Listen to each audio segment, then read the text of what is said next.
Yo les gens, salut à tous, wesh Malcolm à tous les rails et bienvenue sur la chaîne YouTube. Aujourd'hui on se retrouve pour une toute nouvelle vidéo, j'espère que celle-ci vous plaira. Attends mais ça c'est pas vraiment mon intro. Bref on va la refaire. Hey salut à tous les gens, c'est Manga, j'espère que vous allez bien, moi ça super. Aujourd'hui on se retrouve pour une toute nouvelle vidéo, j'espère que celle-ci vous plaira. Vidéo aujourd'hui qui va vous présenter quelques animés, quelques mangas. Vous pourrez regarder ou lire, ça dépend de vos préférences. Pendant cet été 2017, bien sûr les animés que je présenterai c'est que des animés que j'ai regardés. Et je vais pas vous présenter quelque chose que je n'ai jamais vu, on va pas se le cacher. En gros pour ceux qui ont suivi depuis le début de ma chaîne, c'est la suite des coups de cœur de Rush. Sauf que je vais changer de nom parce que c'est pas vraiment une série à part entière vu que je le fais pas assez souvent. Mais quelquefois je vous présenterai d'autres mangas, d'autres animés que vous pourrez regarder. Et surtout cet été où il y a beaucoup de temps libre pour vous. Bref, c'est parti!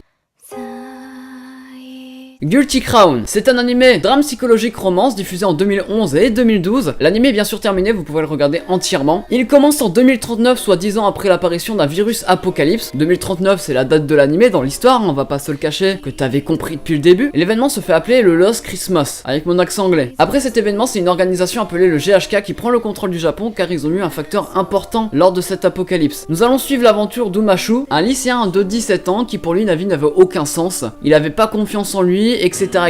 Mais après avoir fait la rencontre d'Inori, membre d'un groupe terroriste, entre guillemets, ça va changer sa vie. Le groupe terroriste résiste à l'autorité mise en place et se bat contre le gouvernement. Il y a quelques incohérences dans l'animé, mais il y a une ambiance qui nous pousse à regarder la suite. Qu'est-ce qui va se passer après, à l'épisode d'après, etc. etc. Moi j'ai accroché à cet animé, j'ai trouvé que l'ambiance était assez bien, je me suis accroché au personnage, et c'est pour ça que je vous le conseille dans ce top. 91 Days ou 91 Days pour les intimes, en tout cas ceux pour un niveau B1 en anglais, parce que moi je l'ai pas. C'est un seinen action-drame psychologique diffusé en 2016, l'animé est terminé, vous pourrez donc le regarder entièrement. L'animé nous parle d'un personnage du nom de Avilio, c'est pas parce qu'il a un nom de merde que vous devez pas regarder l'animé, c'est un personnage charismatique qui n'a pas peur de grand chose, c'est un de mes personnages préférés personnellement. Avilio décide d'affronter une organisation très connue de mafieux dans le but de venger sa famille. L'ambiance est assez sombre et calme, mais il y a une ambiance qui est plutôt prenante et bien travaillée, c'est pour ça que je vous le conseille. C'est un de mes animés préféré, donc pourquoi pas le regarder cet été, sur un petit temps libre, vous pouvez le faire. En plus de ça, l'opening est de TK From, c'est celui qui a fait une Ravel de Tokyo Ghoul, et l'opening 1 de Psychopath, donc ça donne envie de regarder l'animé quoi. Bref, Koe no Katashi, avec mon accent japonais parce que je suis un peu bilingue. C'est un film d'animation, parce que oui, je peux présenter des films d'animation, je vous parle de mes coups de cœur du moment. C'est un film d'animation drame psychologique romance, sorti en 2016, il dure 2h10, donc il y a quand même pas mal de temps, mais il y a de quoi passer un bon moment dessus. L'animé nous parle de Shuko, une jeune fille sourde et muette,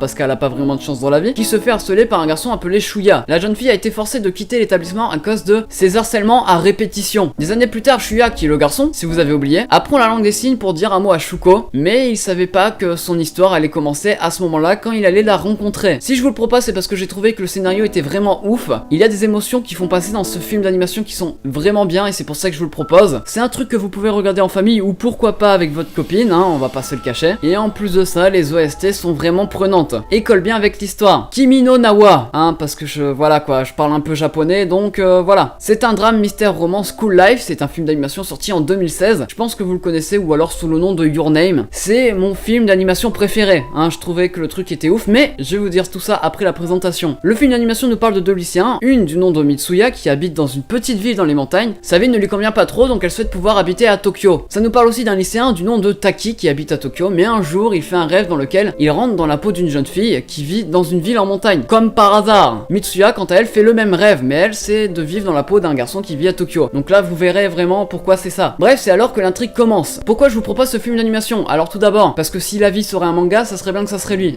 mais on va pas se le cacher, c'est pas pour ça. J'ai trouvé que le scénario était vraiment très bien travaillé. C'est comme s'il utilisait les foreshadowing, mais là dans un film d'animation, je sais pas comment l'expliquer, mais j'ai trouvé que le scénario était ouf, les personnages étaient vraiment bien travaillés aussi. Ça nous donnait envie d'y être, etc., etc. Et en plus de ça, les OST sont vraiment super. Alors pour le dernier, là je vais vous parler d'un animé qui en va vraiment du lourd, et je vous dis pas ça parce que c'est mon animé préféré. On va parler bien sûr de Zankyu no Terror. Terror in Résonance, Terror dans Tokyo, enfin bref, tout ce que vous voulez. Zankyu no Terror est un drame mystère psychologique, animé sorti en 2014 et terminé, donc vous pouvez le voir en entier. Enfin je dis vous pouvez, mais vous allez le voir en entier parce que c'est un animé de ouf quoi. Un jour d'été, une bombe explose soudainement au centre de Tokyo et les coupables de cet acte terroriste ne sont que d'autres jeunes garçons adolescents se faisant appeler le Sphinx. Le Sphinx, c'est leur groupe entre guillemets. Cet événement est que le commencement d'un un énorme jeu lancé par ce même duo, le Sphinx, impliquant la population japonaise tout entière. Bref, ça c'était le résumé qu'il disait sur internet. Pourquoi bien aimer cet animé? Moi j'ai trouvé que les personnages étaient assez bien travaillés. Ça nous parle de deux personnages très intelligents avec des stratégies qui pourraient vaguement nous faire penser à Death Note. De plus de ça, il y a quelqu'un dans la police qui les recherche, quelqu'un de très intelligent aussi, et vous allez voir un petit peu cette bataille entre ces trois personnages ou quatre personnages. Il y a d'autres personnages bien sûr qui rentrent en compte, mais j'ai pas envie de vous spoil. Bref, c'est mon animé préféré, surtout le personnage du nom de 12. Il y a que 12 ou 13 épisodes, je sais pas trop, donc allez le voir, c'est vraiment ouf. En plus les OST sont aussi excellentes. Excellent ou excellente, enfin bref, excellent. C'était tout pour ce petit top 5 animé, j'espère que celui-ci vous aura plu. C'était pas un top où je classais des meilleurs au plus pourris ou un truc du genre, c'était plutôt un top où je vais présenter plutôt 5 animés à regarder cet été. Si vous avez aimé cette vidéo, n'oubliez pas de la partager et de liker, ça me ferait super plaisir. Je vous expliquerai en détail qu'est-ce qui va changer sur ma chaîne par la suite. Bref, c'était Rush Manga, on se retrouve pour une prochaine vidéo, peut-être qu'il y aura plusieurs vidéos par semaine, mais bien sûr je vous ferai une vidéo explication, qu'est-ce qui va changer, etc.